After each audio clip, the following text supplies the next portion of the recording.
seat's over here.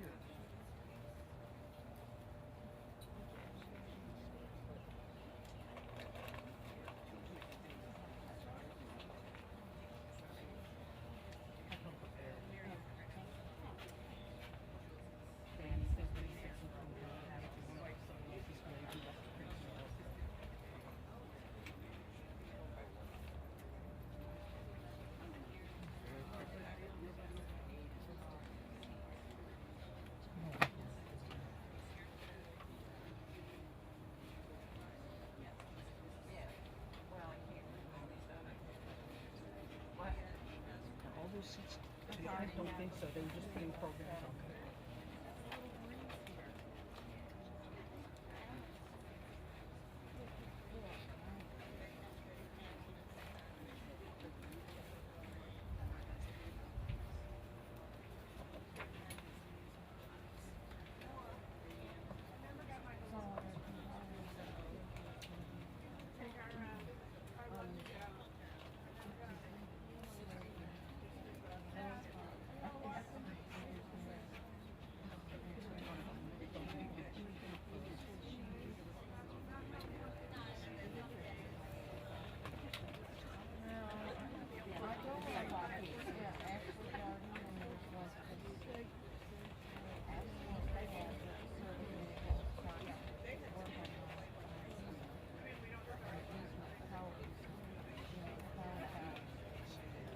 You just get paid. Oh. Here, pass some one of these, please. So they want to. I didn't even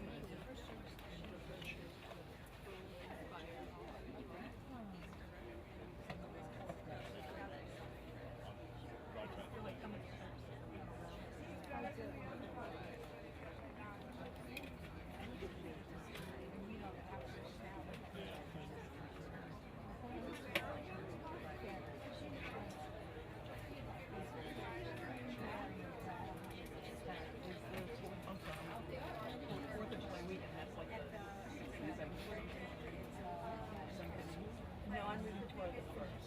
Oh, good. So you're going to get that.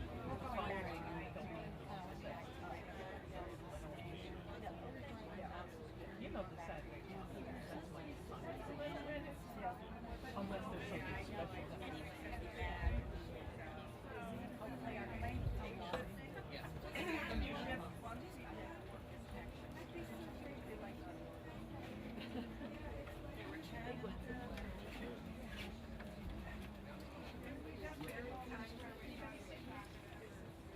We're right behind you.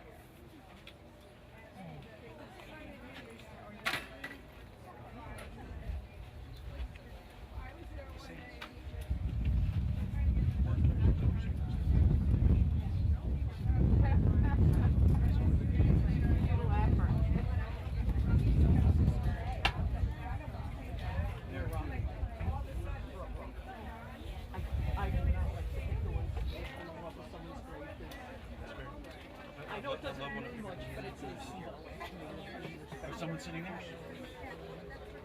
Sorry, I'll sit here. Is anyone sitting here? Yeah. There's a seat here. All right. I don't bite.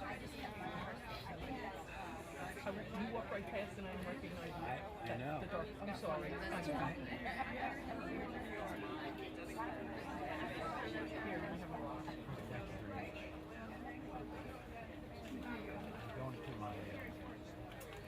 Going through my last week of radiation. And you look good. How do you feel? Shitty. Well, but it'll get better. Oh yeah. Yeah, I mean, this is as bad as it gets. It wasn't all that bad. And you're camouflaging as well somehow. So you don't look good. I'm not. No, I mean, you don't look like you're attractive. Yeah. But this is, it's funny. It didn't really hit me. I mean, this is like the fifth and final week. Saturday and Sunday. Well, I go. Yeah, 5-week regimen, 20. This is just to, they didn't really know current or something. something that's solid in life. Burn it out.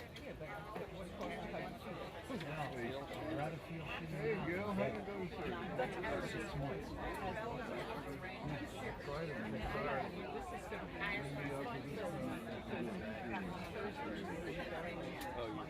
Yeah.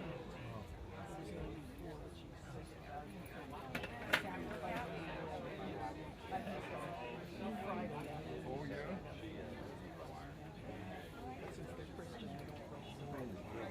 Ralph D'Amico called me for work. It was in the email.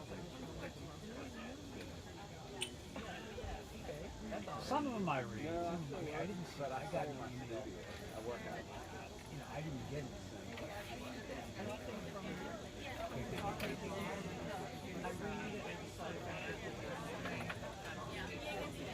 But so much stuff I deleted, I figured I should delete some of it.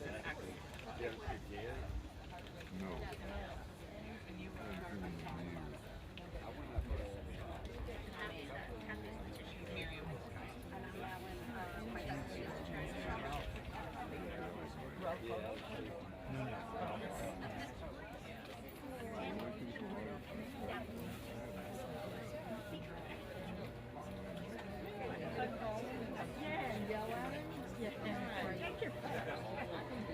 Doing all right.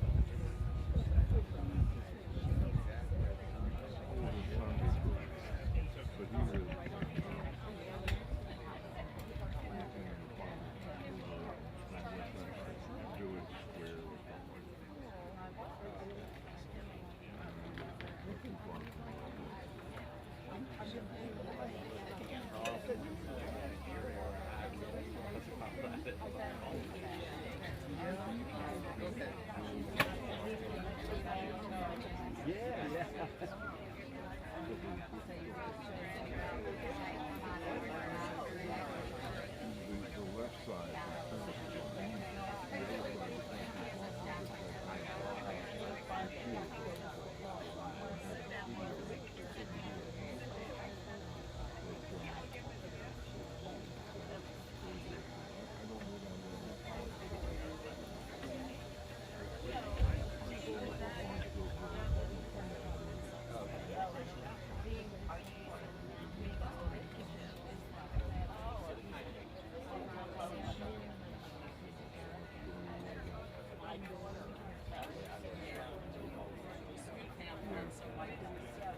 Yeah.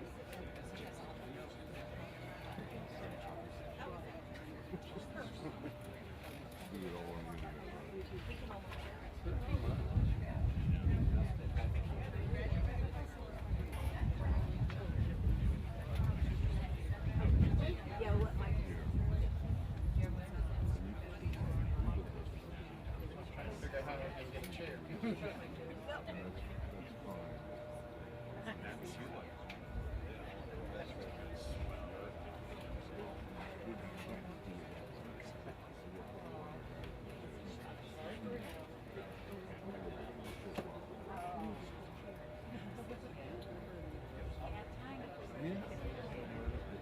Oh, yeah.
Leave it.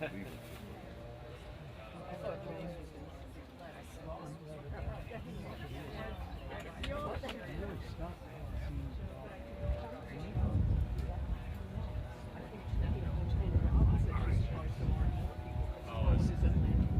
Yeah. Savannah people. Yeah. It was Rob D'Amico that called me 2 days ago.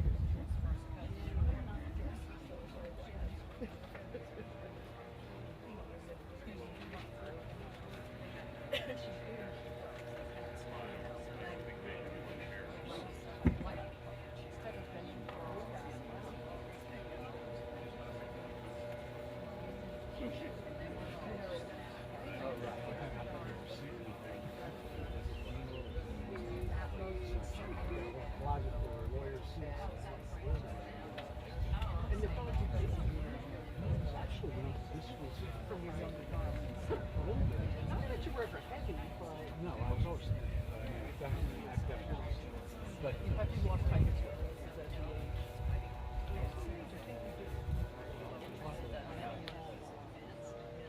the only reason I lost the weight is because of I had chemo, and That's what I started gaining a lot of that.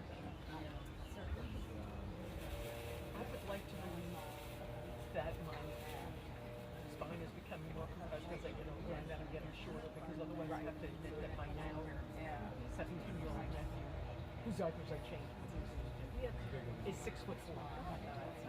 But he's Never come. no, skinny as a rail. If he turns sideways, you miss him. Actually, because of the weight I lost, it's getting out.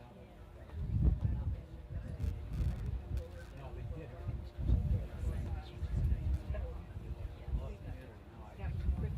Yeah.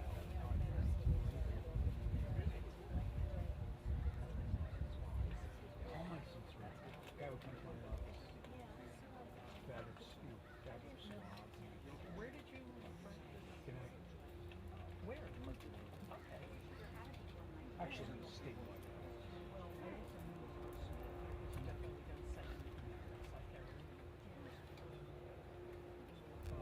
I practice with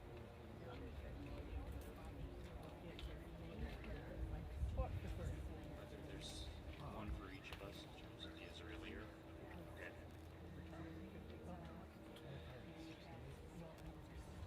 Welcome everyone. We're about to begin. I'm Rabbi Greg Cantor from KKBE, and I'm joined by Rabbi Peter Berg from the Temple in Atlanta.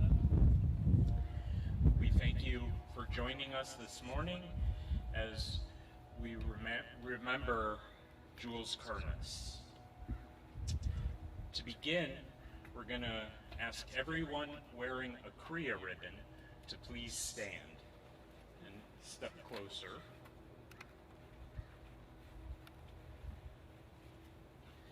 With this custom of Kriya, we're going to tear the Kriya ribbon that they're wearing. The torn ribbon is an indicator of a heart that's torn, and it also allows others who recognize the custom to offer their condolences when they see someone wearing the ribbon. So, why don't you guys come over on this side so everyone's together.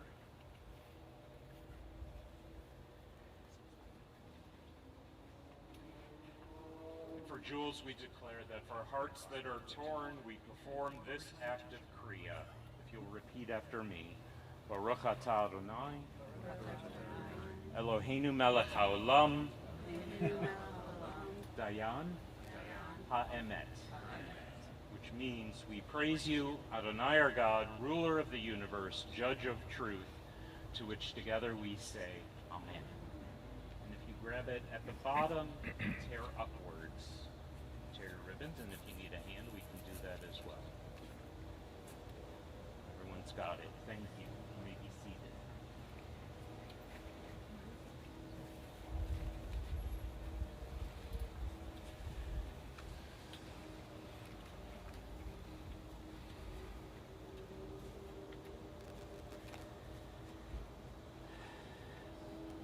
Adonai ma'adam vateda ehu.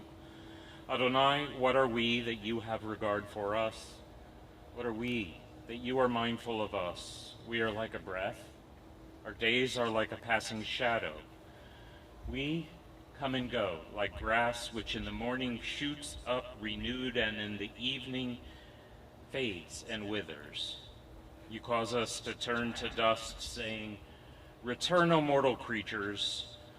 Would that we were wise, that we understood where we are going, for when we die, we carry nothing away. Our glory does not accompany us. Mark the wholehearted, behold the upright. They shall have peace."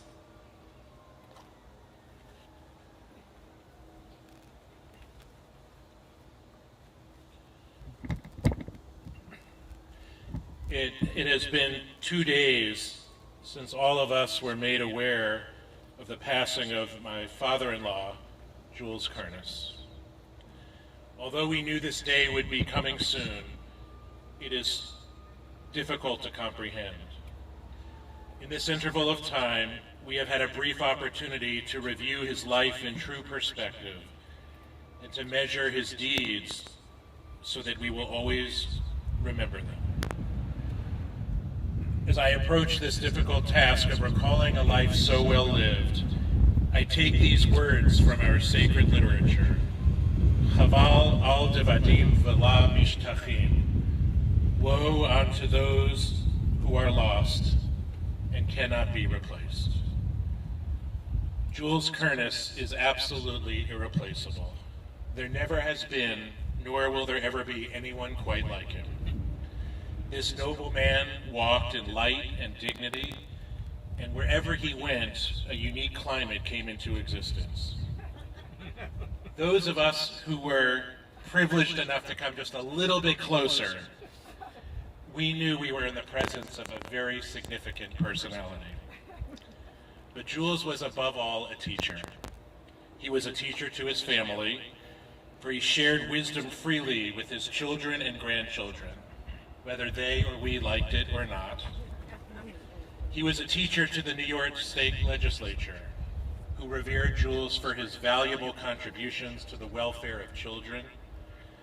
And he was a teacher of Jewish tradition, whether it be students that he tutored, running the Shalom School in Savannah, or even teaching adult education classes here in Charleston. At Elder Hostel, he was a teacher. As a guide on the tour bus, he was a teacher. Jules had an extraordinary amount of knowledge in his head, and he was able to share that knowledge in the most sophisticated but also pedagogically sound ways, without ever making other people feel inferior. I found his classes and his conversations to be a work of art. There are those in this world who create beauty, but equally important are those who appreciate beauty, and there would be no creation if there were no appreciators. Jules was drawn by the beauty of spirit, the beauty of human dignity. He lived out of great depth. He was one of those people who lived not to appropriate, not to dominate or to amass, but he rather loved to share his self with his family and his friends. Jules's presence in a room brought to it a dimension of depth that words could not induce. His roaring laughter, the 3-ring crossword puzzle book he took with him wherever he went, his loud throat clearing during the quiet parts of a movie, the countless waiters and waitresses he sent back into the kitchen. It was a given that after we went out to dinner with Jules, one of us would have to run back in with an extra $20 for the waitstaff. There are so many in this world that are prisoners of their own egos, never venturing beyond the periphery. But Jules was a person who fulfilled his own rich personality through kindness and understanding that he extended to other people. Some people enriched by giving overt gifts, Jules enriched by just being himself. He elevated the entire community in which he lived, because a community is not buildings or structures, a community is spirit. And having imparted a degree of enrichment to that climate, which is a part of the community, he has built for himself a monument more lasting than bronze or marble. What I can say today about Jules is that he was irreplaceable, first and foremost to his beloved family. This, of course, can be said about any husband and father and papa, but in Jules's case, it has special meaning. He was the patriarch, the papa, who grafted his way of life onto the hearts of his family. His ideals were our ideals, his traditions became our traditions, and his God our God. Jules and Phoebe, and in later years, Jules and Anita, they shared beautiful lives together. I can't think of a single time that Jules and Phoebe were not together in the same room until her illness. They literally finished each other's sentences. And to Jay and Karen and Debbie and Danny of blessed memory, he was your teacher, not in the classroom, but by his example. He loved his children very much, and losing Dan was so devastating. But there's so much Dan and Jules, and so much Jules and Dan, and I can only hope that they are together now, eating a huge meal. Jules was an incredible father-in-law, very interested in my life, in my congregation. It was fun to talk shop with him because he understood synagogues better than anyone. And he was a loving papa to Ben and Jack and Eli, to Micah and Tobin, to Matan, Noah, Lior, and Layla. It was fun watching him spar with his intellectual counterpart, Matan, and to play with Layla once the family finally had a girl. He loved each of you. He had a personal relationship with each of you. He knew what made you tick, and he only wanted what the best was for each of you. To his more than 4 synagogues, Jules was irreplaceable. He helped to create synagogues in Albany, Savannah, Charleston, and a little bit in Atlanta and New Jersey, to which he gave his heart and soul. And I believe he gained much strength and even added years from his service and love to all of the rabbis that he met. From singing in the choir, Jules had a deep appreciation for music that spilled out to his family. We had many deep discussions about how best to teach Torah trope or Holocaust education, or the complexities of teaching Hebrew with limited hours in the day. Karen would often say to me and Jules, "Could you two please stop talking about temple stuff?" Jules loved being Jewish, and it centered his life. And he was irreplaceable because of his friendships. Everywhere he lived, he had good friends.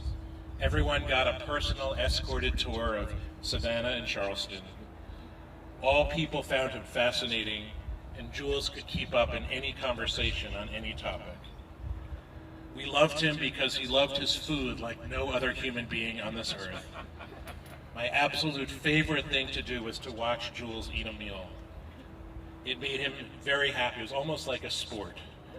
Tearing into the flesh of an animal, eating every inch of the Thanksgiving turkey. On the flip side, if Jules didn't like his meal, it was miserable. But to me, Jules is irreplaceable, most of all, because of his courage.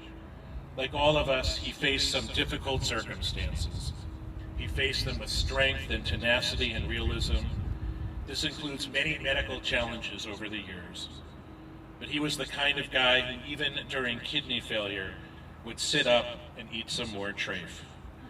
He faced some difficult days and circumstances with dignity.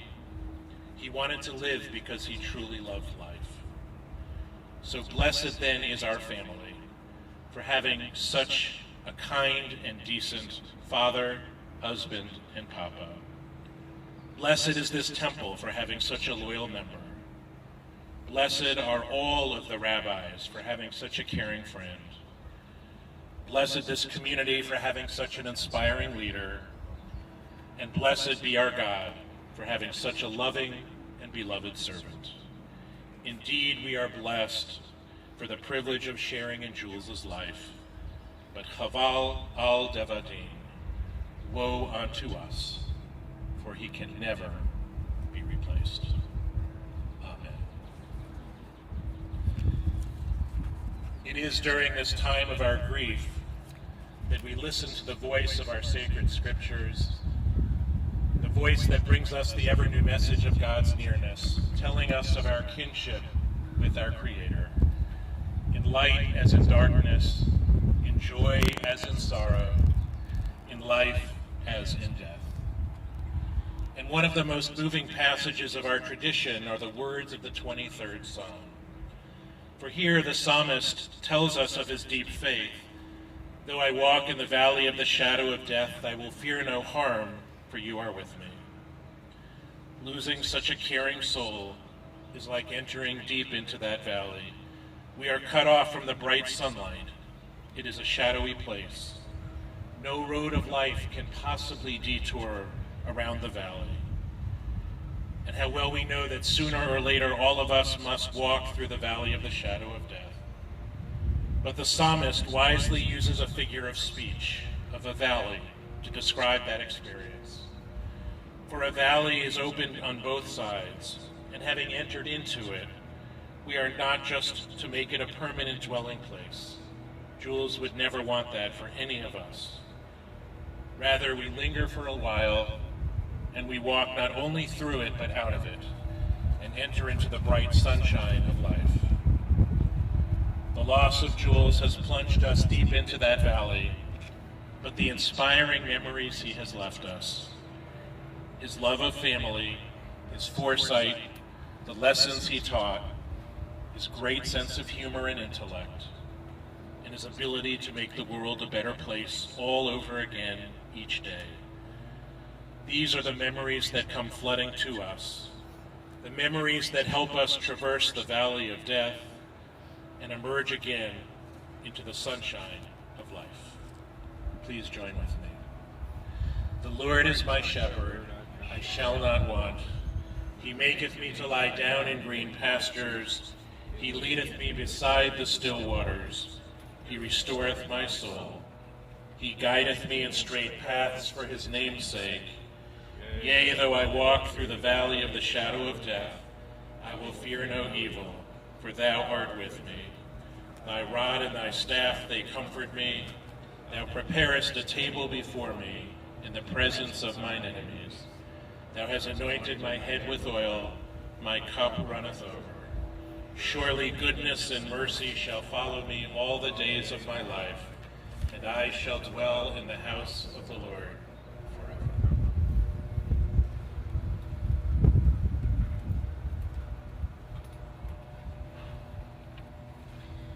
This point in our service, we take a moment for silent prayer, reflection, and meditation.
Words of our mouths and the meditations of our hearts be acceptable in your sight, O God, our strength and our Redeemer.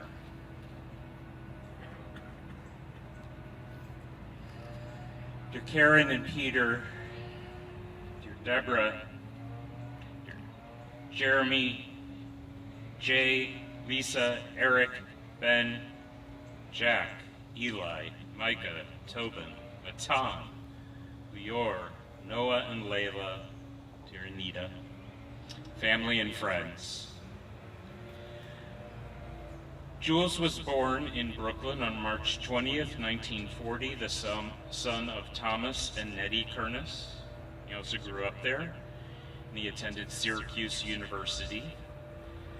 And while momentarily, in a moment, a number of Jules' family will tell you about his life with them, I want to share with you a little bit about why his relatively brief time in Charleston had such a big and meaningful impact on many of us. I remember one of the first times Jules walked through our doors at KKBE, and he walked with 2 large ski poles. It was remarkable. I remember he and Anita had been friends going back 40 years. The UAHC, now the URJ. Jules made even more friends through his involvement with Kolenu, our choir. Of course, we know that tragically Jules lost his beloved Phoebe earlier in the pandemic. Cynthia told me that Jules loved Anita, fine dining, and a good book. And his friends appreciated his beautiful baritone voice. Jules loved living in Charleston, and in particular, KKBE loved him back. In addition to singing in our choir, Jules worshiped with us regularly. He served on our ritual committee, and Jules taught, especially around the High Holy Days. Both Anita and Jules lost each of their beloved spouses, to whom they had been devotedly married for over 50 years each. And after they reconnected, they had quietly exchanged vows in Hebrew to each other, and they exchanged rings that they designed. Jules was a great cook who experimented with new recipes all the time. Anita and Cynthia told me just yesterday when we sat down that Jules could answer all the questions on Jeopardy before any of the contestants. Just last year, in the month before the High Holy Days, Jules taught a class at KKBE on demons and Jewish tradition, and I'm honored that he approved of me teaching a class on angels in Jewish tradition this year before our High Holy Days. He was loved. He was deeply respected, and Jules will be missed by his friends and folks at all levels of involvement at KKBE, in addition to the many, many other lives he touched. When a good soul departs this world, we append his name with the phrase, Zichrono Livracha. May his memory be a blessing. Amen. And now for the people who knew and loved him best, at least a few of them, to share their memories. First, I'd like to invite Jules' brother, Eric, to share a few thoughts.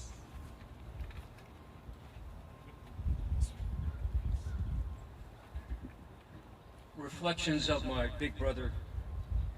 When I think about Jules, my big brother, I think about 2 things. His assistance he gave me throughout his life, and his strong interest in music and singing. As you know, we both grew up in a log cabin in Brooklyn. We had strong family ties. We lived on 1 block on Van Sicklen Avenue, very close to our relatives, cousins, aunts, and uncles. We had 32 aunts and uncles. Excuse me, we had 18 aunts and uncles and 32 cousins. We're a very, very close family. That set the stage for our relationship was one instance. One day, in front of our house on Van Sicklen Avenue, I was being beaten up by a local bully. Jules came to my rescue and fought off the bully and created a bond that has lasted to this day. Jules was always interested in music. He produced all sorts of musical scores, singing arrangements. At the Klein family circle Hanukkah parties, he instructed all the kids on Hanukkah songs, He even did this at the Kerness Hotel. Many of you do not know, but many years ago, the family had a hotel in the Borscht Belt called the Kerness Hotel. And there, Jules was a counselor and orchestrated and produced musical arrangements to entertain the staff and guests. Jules took me to my first Broadway show, a double date to see West Side Story. In my last year of law school, I was interviewing to become an assistant attorney general, and in the interview with the esteemed Louis Lefkowitz, the longest serving attorney general in New York State's history, Jules' name and recommendation came up. As you know, Jules worked for the state senate for many years and was chair of the Commission on Child Welfare Laws. And many of the laws and his suggestions became laws and have been adopted nationwide. Jules always used to quell about his conversations with Nelson Rockefeller at the governor's mansion. Jules, I will miss you. I will thank you for teaching me how to eat lobster. And thank you for being my big brother.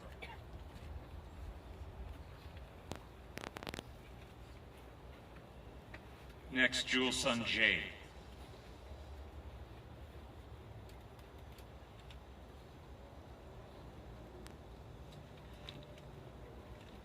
Got a few words written down. I think some of it will echo what you have said, and Uncle Eric, what you have said. I just want to start with Saturday when Debbie called me with the news. I was up in Maryland where we live, and it wasn't a surprise. I mean, we had all been planning for this, knew it was coming. It was very sad, but in a way it was also a bit of a relief. We knew that Dad was finally at peace. And I was with my son Jack. He was up that morning, and I told Jack, and he gave me a big hug, and then we looked at each other, and we knew exactly what needed to be done. I mean, how would we honor my dad? So we went out for a huge pancake breakfast. We went to the original Pancake House, piles of eggs, extra bacon. I guess we toasted my dad with syrup and hash browns. But there was nothing, I mean, that was exactly the right thing to do. You guys have heard it and will continue to say it. My dad loved to dine. He loved to cook big, sloppy Italian dinners and destroy the kitchen. I mean, yeah. We used to joke about how rare he liked his steaks. We used to say, call the vet, I think we can save it. I think he became more medium rare in the later years, but definitely liked it rare. His love for big meals is something he passed down to me. I love dining. I eat with gusto. I think Peter likes watching me eat as well. And of course, my brother Daniel absolutely loved food. So I thank you for that, Dad, and on behalf of Daniel, I thank you as well. I also have a love of driving, being on the road, hanging my head out the window, watching the scenery, getting off the highway and driving the country roads. And I absolutely did not get that from Jules. That came from my mom, and I thank you, Mom. And I've actually passed that on to my son, Eli. We just drove cross country together to Los Angeles. You know, I wouldn't have called my dad a car guy or a road warrior. He really didn't like driving that much.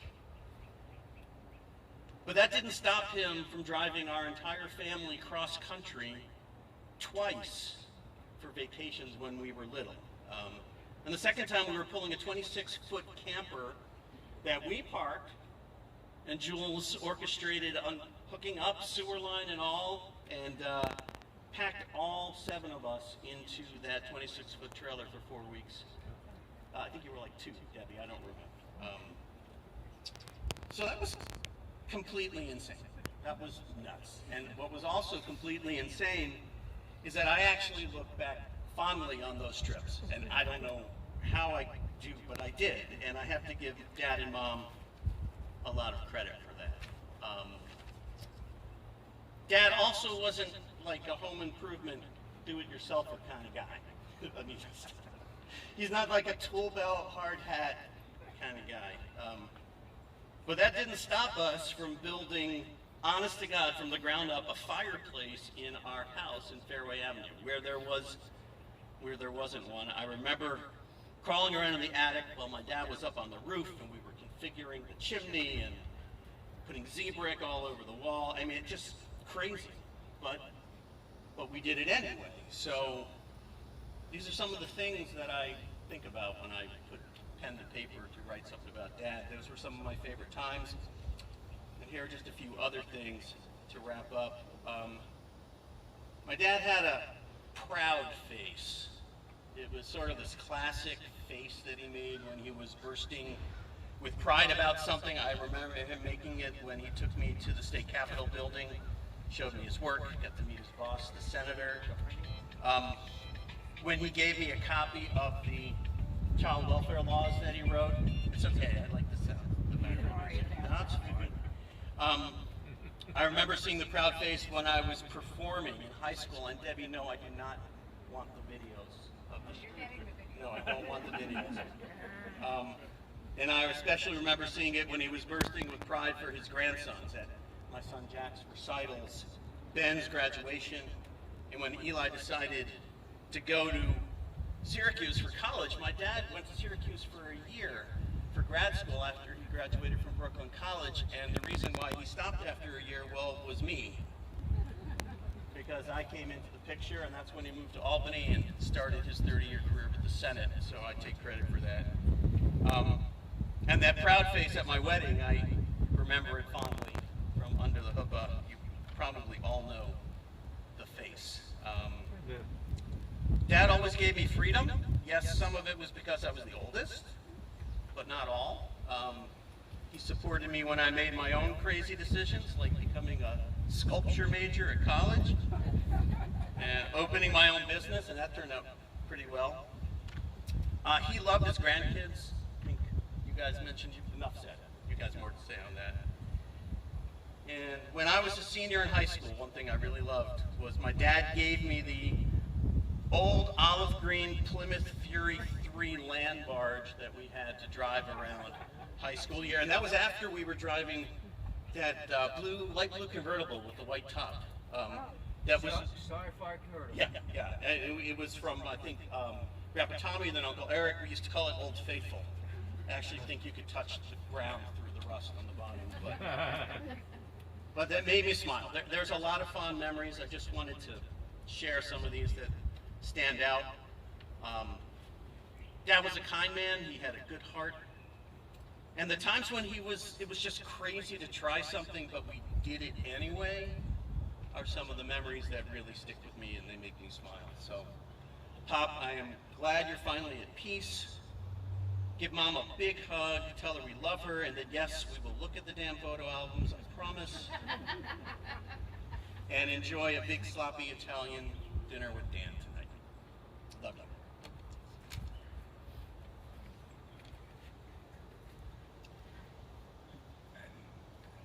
Next, I'm honored to invite Jules' daughter Karen to share her unique perspective.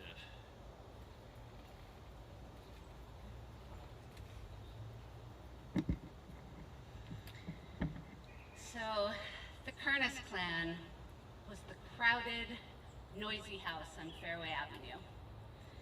Of course, we weren't the most crowded nor the noisiest because the Catholic family 2 doors down doubled our numbers with 10 children.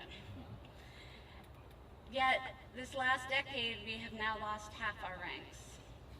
First Dan, then Mom, no Dad. So the weight of Dad's passing feels heavier. For no one has it been heavier than for Debbie and Jeremy, to whom Jay and I owe our eternal gratitude for the all-consuming care they have given to our parents in their final years here in Charleston. Sister, you are an absolute rock star. While Dad has been failing since last summer, I will be forever thankful that we have had this year to prepare in stages for his passing. After saying goodbye to Danny in a coma, and Mom through a window and then only on Zoom screens throughout COVID. It's been immensely healing to talk with Dad these past months about his imminent passing, to share memories and fears and hugs, to hold your hands together with Debbie and Anita as you took your final breath this past Saturday. Jules, you are certainly one of a kind. Seriously, I have never known anyone who is quite like my dad. While I'm not usually one for acronyms, I usually find them corny. For some reason, the letters of your name have been dancing around my head all week, and the words seem to fit. So Jules, J. My father had an unparalleled love for Judaism. I believe my grandma Nettie told him that a rabbi was no job for a nice Jewish boy. So he never became one. But he spent his life immersed in learning in every community and congregation of which he became a part. It is you, Dad, who made me into a proud Jew. I've always loved sitting next to you in temple, listening to your booming voice as you chanted prayers and belted every song with gusto. My favorite childhood memories are of our past family Passover Seders. We must have wedged 30 people into the tiny space between our kitchen counter and the famous fireplace you and Jay built. Against all odds, you were steadfast in your determination to lead a serious, meaningful Seder. As all of us, Happy, Harvey, Sharon, Joe, and many, many teenagers drunk on Manischewitz heckled you mercilessly. You never gave up, and neither did we.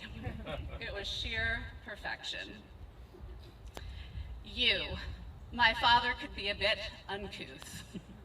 Well, anyone who has seen him return his meal at a restaurant knows exactly what I mean. L, my dad spent over 30 years writing legislation for the state of New York. I was always so proud to tell people about the work he did, successfully revamping the child welfare system to better protect children and their families. E, my dad was always bursting with emotions and wore his heart on his sleeve. No matter what his feelings, you could always read him like a book, but love was always primary. He loved and protected my mom to a fault. They were largely inseparable for over 54 years. As their children, it was impossible to even get them on the phone alone for a conversation. Drove us crazy. After Mom's long decline and passing, it was beautiful to see you experience the gift of love one more time with Anita in your final 2 years. S, my father was a sage. He was a true intellectual, and for that I have always respected him the most. From him, I acquired my love of learning. I discovered the magic of books as night after night he read aloud to me from The Hobbit, impersonating every character in a unique voice. For my honors philosophy seminar in college, my professor assigned a highly esoteric weekly essay topic that read practically like Greek. So every week I spent an hour on the phone with my dad, talking through the topic, debating it from every angle, until I saw a clear path to write. The silver lining to your death, Dad, is that you never lost that glorious, keen brain of yours. Even a week ago when I visited with Matan, we were still having meaningful, smart conversations. You never lost a bit of what truly made you you, and you left the world on your own terms. Dad, you gave me my love of learning, of Judaism, and of song. I will always miss you with all the love in my heart.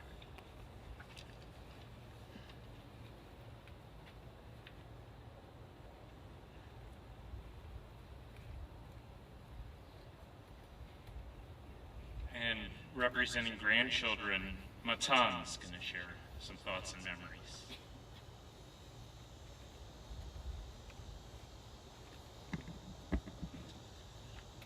About 12 years ago, my parents drove me to Dublin, Georgia's Cracker Barrel, near the halfway point between Atlanta and Savannah. Meeting me there to take me the rest of the way to the infamous Scampering City were my grandparents, Morny and Papa. For the next 5 days, I would do a number of exhilarating things, We volunteered at their beloved Temple Mikveh Israel. We went on walks. We watched basketball, went swimming, cooked, visited the train museum, and we even hosted 2 parties with their Savannah friends on back-to-back nights. First for my half-birthday, and then for New Year's Eve. I excitedly ignored my mother's strict orders to go to bed at 9 and stayed up until 1:30 in the morning. And perhaps most importantly, I was introduced to Indian food, and it quickly became my favorite for its intense spiciness. When I visited Papa last week, I poured enough sriracha sauce on my dinner to make my mom and Anita sufficiently repulsed, but I could tell Papa was proud of the monster he created. In the years that followed, I enthusiastically returned, often with my brothers, for this winter break excursion. It was one of the highlights of my childhood, and I believe a testament to the loving person and grandpa that Papa was. Papa was an amazing grandfather for many reasons. He cared deeply about his family, as exemplified by the personal letters I watched him write to each of his grandchildren when I visited him last week. The letter he wrote to me details his life and wishes for me for my graduation and beyonds as he reached his final days. While I knew much of his life story, I found it absolutely fascinating and a bit infuriating that he only paid $8 in yearly tuition for his college education. And my favorite line of the letter had to be, "Yes, Matan, I had many girlfriends in college." Papa was always supportive in my academic and personal pursuits. He taught me how to tie a tie, he pulled out my first tooth, he read The Magic Tree House with me, and he helped me learn to park a car on a curb one day before my driver's exam. And he provided me with intellectual stimulation as I found evolving passions in math, and then astronomy, and then philosophy, and then, of course, his shared passion for politics. In fact, there's an incredibly likely chance that I will have a remarkably similar career to my grandfather in public policy. If that ends up being the case, I can rest assured knowing that I had him as a role model. Through his stories and successes, I can safely say he was an embodiment of humility, morality, strategic brilliance, and groundbreaking policy and government. I strive to follow in his footsteps, not only in politics, but in Jewish life and in love for learning, community, friends, and family. My life has been changed immeasurably because Papa was in it for 19 years. I looked up to his accomplishments, anticipated our visits and phone calls, and relished our mutual enjoyment of completely inappropriate humor. I and all of his grandchildren are happy Papa is now at peace. Papa, I love you.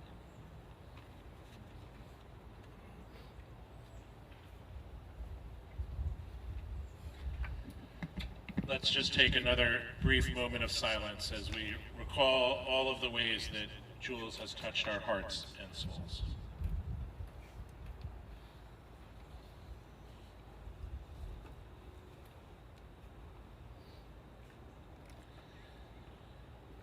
I invite you to turn with me now to the English side of the cards before you. If you don't have one, you can share with someone who's next to you. As we join together in this prayer, if it's more comfortable just to close your eyes and listen to the voices of family and friends, please feel free to do that as well. Together, to this sacred place I come, drawn by the eternal ties that bind my soul to yours. Death has separated us. You are no longer at my side to share the beauty of the passing moment. I cannot look to you to lighten my burdens, to lend me your strength, your counsel, your faith. And yet what you mean to me neither withers nor fades. For a time we touched hands and hearts. Still your voice abides within me. Still your tender glance remains a joy to me. For you are a part of me forever. Something of you has become a deathless song upon my lips. And so beyond the ache that tells how much I miss you, a deeper thought compels. We were together.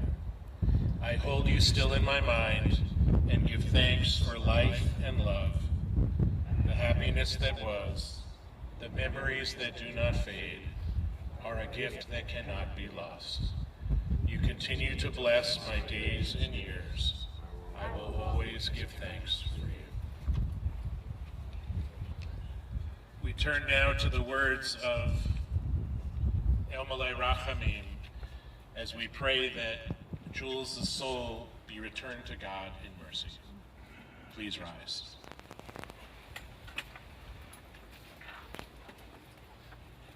El Malay Rachamim shochen b'hamromim hametzei menucha nechona tachat kanfei hashchina im kadoshim utohorim kazohar harakia mazhirim et nishmat Yona Mordechai ben Esther sholach liolamo ba'al harachamim Yastirehu b'seiter kanafav leolamim vayitzror b'itzror hachayim et nishmato Adonai hu nachalato vayanuach b'shalom al mishkavo v'nomar Amen. Compassionate God, eternal Spirit of the universe, grant perfect rest in your sheltering presence to Yona Mordechai, to Jules Michael, our loved one who has entered into eternity. O God of mercy, let him find refuge in your eternal presence. Let his soul be bound up in the bond of life everlasting, for God is his inheritance. May he rest in peace, the peace that he so dearly deserves. And let us all say together, Amen.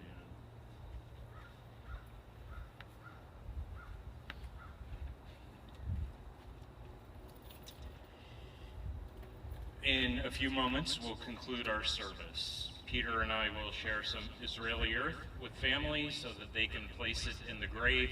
Everyone will have the opportunity to do a mitzvah by using a shovel to place some earth in the grave. We ask that you form a couple lines to do this mitzvah.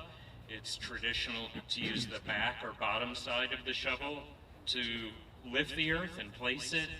It's symbolic of our reluctance to do this particular mitzvah, and rather than hand it to the next person, it's customary to put the shovel back where you picked it up and allow the next person to pick it up for himself or herself.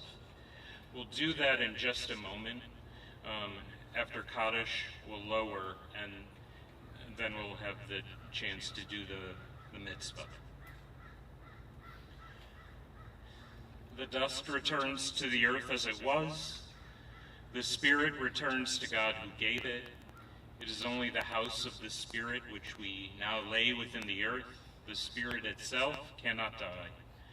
Receive in mercy, O God, the soul of our departed Jules, and grant him that everlasting peace you prepare for each of us in Olam Haba, the world to come. O God, help us to understand that grief and love go hand in hand, and that the pain which loss inflicts is the measure of a love stronger than death. Though we cry in the anguish of our hearts, may we be like your children who know our parent is near and who cling unafraid to your trusted hand. In this spirit, O God, do we commit all that is precious to us to your keeping, as we repeat the words hallowed by the generations. And either of the handout cards you may have received have Kaddish, if you wish to join with me. Oh, well, I think we're going to lower first.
Now you can turn to your Kaddish handouts. We pray.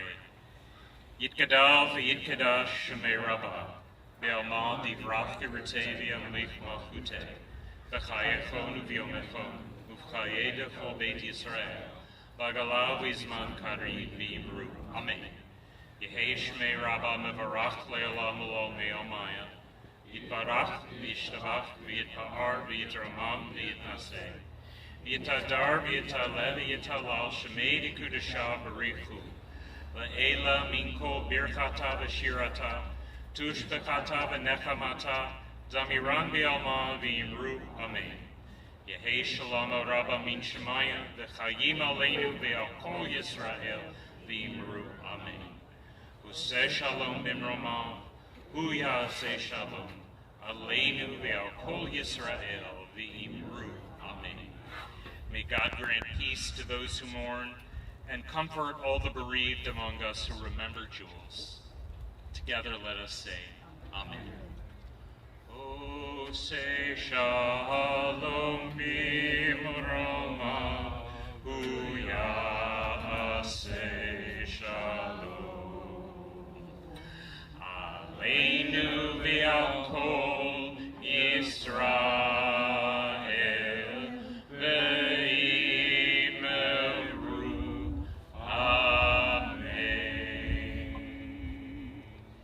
Before we do the mitzvah, I wanted to remind everybody that Shiva will be Monday tonight, Tuesday, Wednesday, and Thursday at Anita's home on 10 Old English Drive. And that'll be at 7 p.m. each night. Thank you. Family, if you'll step forward, we'll give you some of the Israeli earth, and everyone will also have an opportunity to do the mitzvah with the shovels.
Here, let's think about it.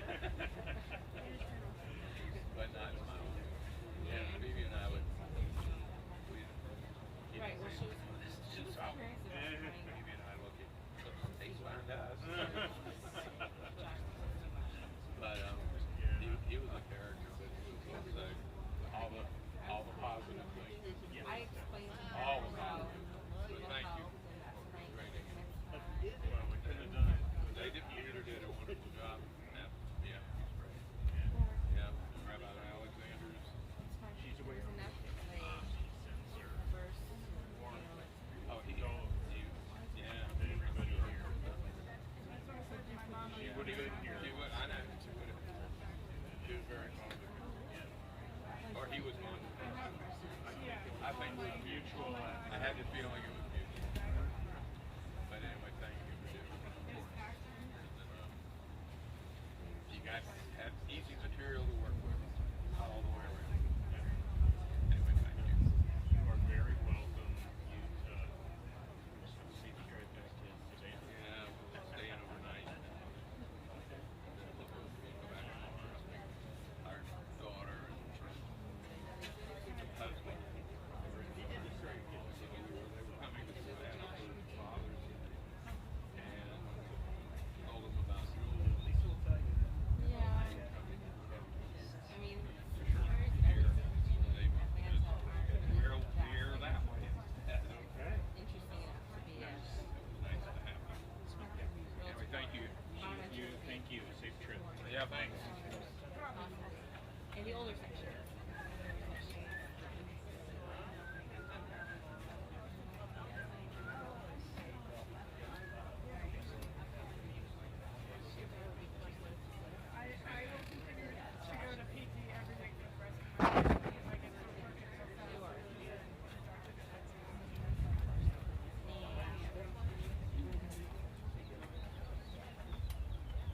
Where's Josh and the kiddo?